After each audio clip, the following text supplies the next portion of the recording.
Today I'm going to be making cherry shortbread cookies. The link for this recipe will be in the description below, so if you want to go there, print it out yourself, you can. You will need, there's two sets of ingredients. There's a set of ingredients for like the cookies themselves, and then there's another set of ingredients for the cherry icing. So what you need for the cookies, you need 1 cup of butter softened, which is 2 sticks. You need ½ a cup of powdered sugar, a 1/4 cup of cornstarch, 1½ cups of all-purpose flour, 1 teaspoon of almond extract, which it's clear, so it's in there. It smells wonderful though. And 1 jar of maraschino cherries plus 1 tablespoon of liquid from the jar. This jar, this is the Great Value brand. This is a 16-ounce jar in case you're curious.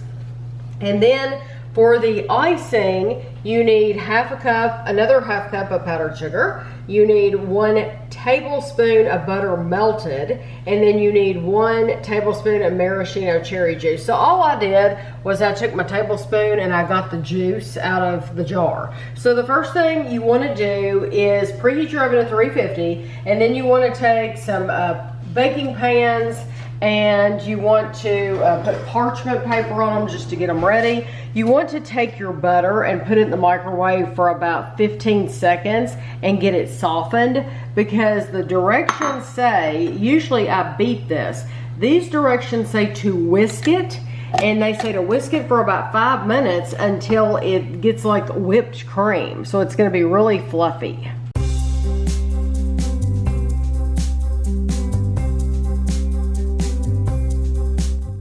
Take about, it says 20 to 25 of these cherries, and you want to lay them out.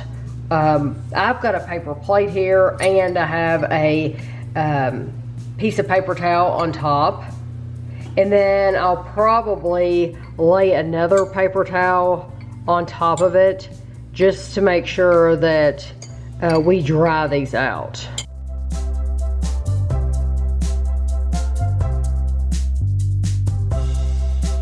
Going to take another paper towel and lay that on top like that, and I'm going to set this aside until our butter is ready. Okay, so what I'm going to do is that looks like it's whipped up pretty well. I'm going to switch though from the whisk to a regular beater, and I discovered something. I read the ingredients wrong. You do not need 2 tablespoons of the cherry juice. You need 1 tablespoon of the cherry juice just for the glaze. You're not gonna put any of that cherry juice in the cookies themselves.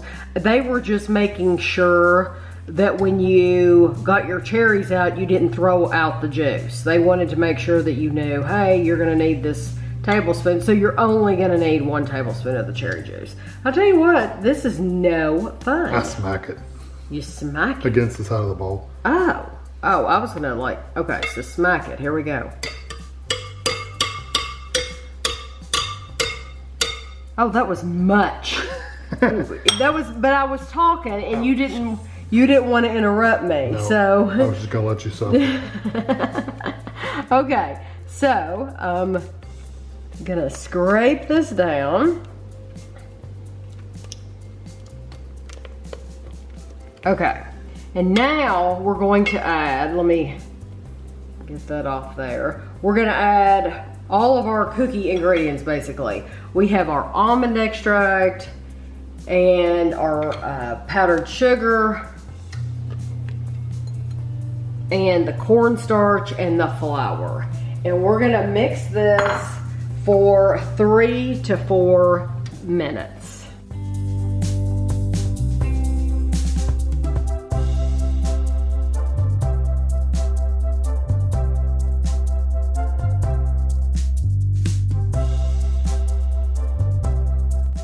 Ready to form our cookies. You want to get like a 1 tablespoon cookie scoop, and yeah, it has the number 50 on it.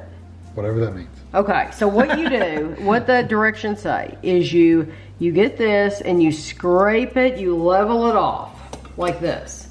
And then you're gonna take your finger and you're gonna press it in here. Then you're gonna take a cherry and you're gonna put it just like that in the center. And then the dough that I'm trying to hold this steady, I know you're trying to film me. The dough that you put against you scraped off the top, put it on the top like that. And then take this whole thing and squeeze it out onto your baking pan. So we're gonna do it again. Take it, scrape it, stick your finger in it, stick a cherry in there. What I don't understand is, I didn't do that the way it said at all. Just pick it up with your fingers. Just pick it up with your fingers. What I don't understand is they told you to get 20 to 25 cherries out of the jar, and this is only supposed to make 18 cookies. Maybe just in case you use more. I don't know. What do you mean? Just in case you get more cookies? Yeah. I tell you what, this is very soft. It looks so. And then do this But part. it doesn't look sticky. It's not, it really isn't sticky. It's not bad.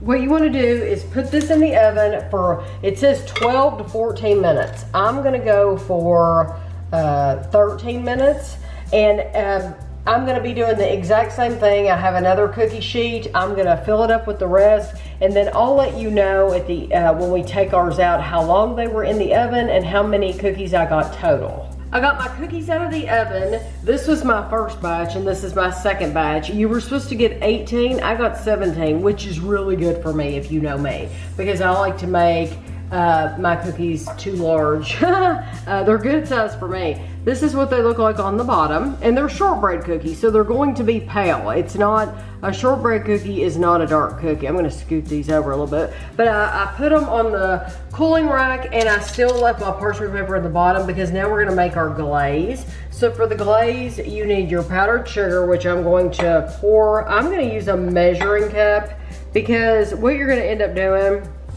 is you're gonna end up, it's a glaze that you're just gonna put over the cookies.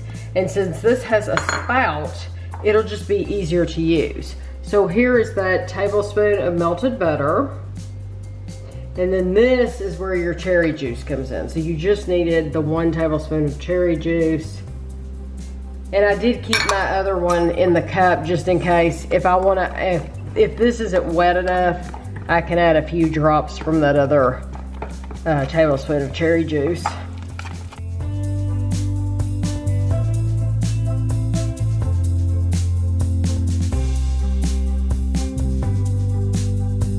I don't think it's gonna pour out, but I think I can just put some over the top of each one like this. I don't have a picture. I don't remember how hers looked on her website. So this is how I'm making them. But hers are probably prettier on the website.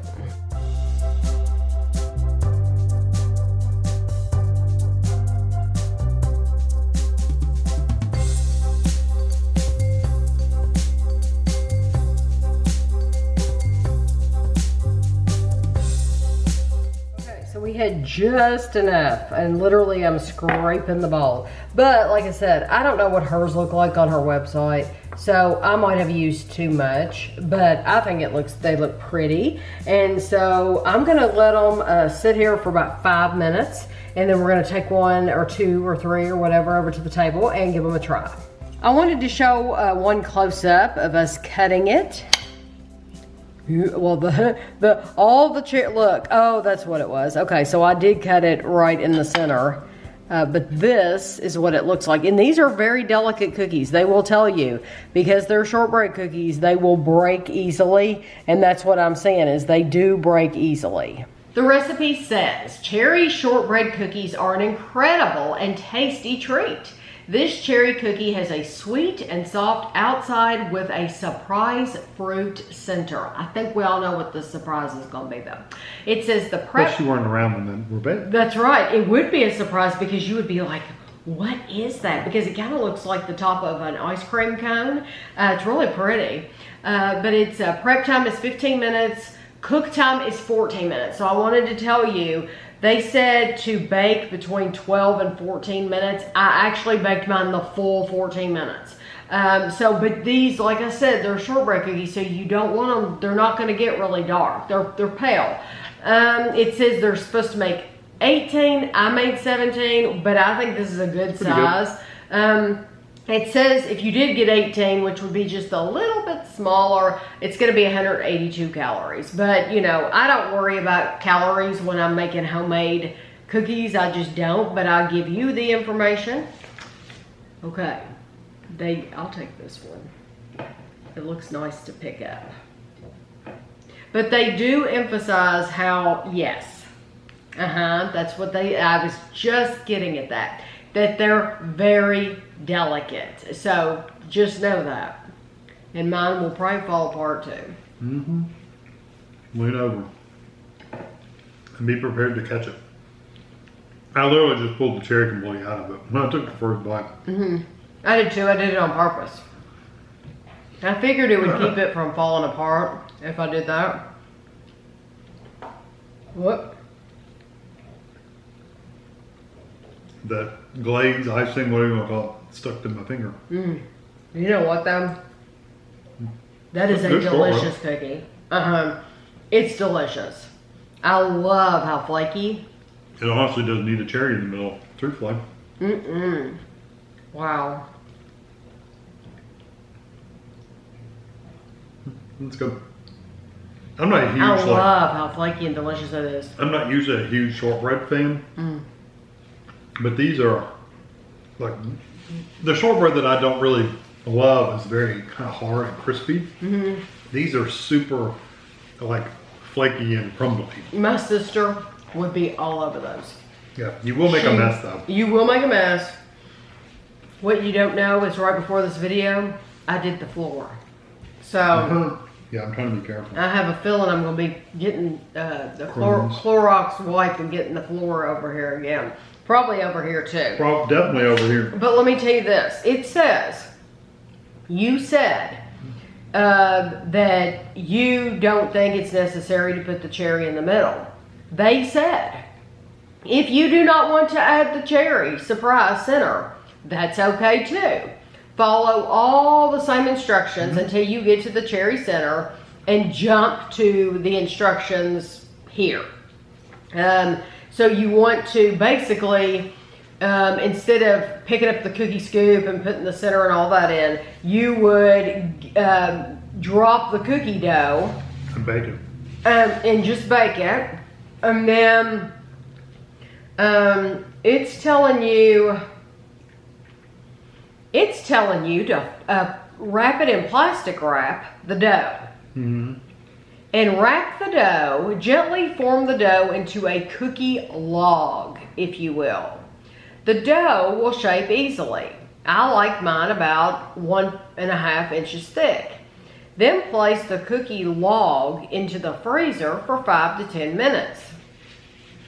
You do not want it frozen solid. You just want it cold enough so that you can slice it. So that's if you don't use the cherry? That's what it says. Oh. After it's chilled, unwrap the cookie log and use a sharp, thin knife to slice the dough into rounds. Yeah, so you just make a round, flat cookies. Oh, okay. I see. So you're basically like, I was picturing it. I was picturing it like a Yule log. No, you know how you buy the tubes of cookies? Yes. And they're just saying you're gonna freeze it and you just slice it into circles. It's amazing. That's why it's good to have two people reading the directions. I literally would have taken that and shaped it like one of those big Yule log cakes, and Kevin would have done it correctly into like a peanut butter roll, that size. Yeah. Like a well, it does say cookie log. That's why you're thinking. I know. I'm literally thinking the Yule log. It's literally just a circle. Okay, so then it says, after it's chilled, unwrap the cookie log, use a sharp knife, cut it into rounds. Proceed to place them on a cookie sheet and bake for 12 to 14 minutes. Yeah. I don't know why you couldn't just drop them like this then. I know. Why not just maybe, you know what? They're Because gonna be thicker. it was really soft. Yeah, and they're going to be thick too. Maybe It was really soft maybe at they'll that spread point. really bad. And so if you didn't have the cherry and you're going to put them in the freezer, then it's going to firm it up. So maybe it won't spread, because these did not spread. So it didn't matter like how many I put on the, I didn't show them on the cookie sheet. I should have. But So you could have put them right next to each other. It wouldn't have mattered. they did not spread. Well, you see, they look the same when they came out as they did when I put them in the oven. So they didn't spread at all. So I'm assuming just putting the roll in the freezer helps it get firm. And it's not. I'm also thinking if you don't have the cherry in there, the thickness of the dough, if you did a ball like that and dropped it, it would be really thick in the middle. I bet you it wouldn't bake in the middle. Whereas like flat cookie's going to be thinner. That's it. That's why. Because the You're center right. of those probably No. wouldn't cook if they didn't have a cherry. No, you cracked it. That's exactly It's why. good with the cherry in the middle. It's just, it tends to fall apart a little easier. Right. And when you bite into the cherry, you're going to eat the whole cherry at one time anyway. They don't, unless you're going to cut it. You can't just bite the cherry in half. You're just going to pull the whole thing out. You anyway. are. I love them like they are. They're but very I tell good. you what, that shortbread cookie recipe, that is a very good recipe. Yeah, just the shortbread alone. It really is. So if you didn't want to do the cherry part at all, if you're looking for a good shortbread cookie recipe and you don't do any of the cherry stuff, if you don't do the glaze or anything, and you could form it into a log like the Pillsbury and cut it and make them shortbread cookies, I think they're delicious. Yeah. You could probably make balls and then flatten them too, but it's whatever. Yeah, so I like them. I think this is delicious. I love a cherry cookie, and that's just something that you don't see a lot of is cherry, and there's no reason for it because, I mean, there's Cherry's just, good. oh, it's so delicious. But I hope you enjoyed the video, and thanks for watching.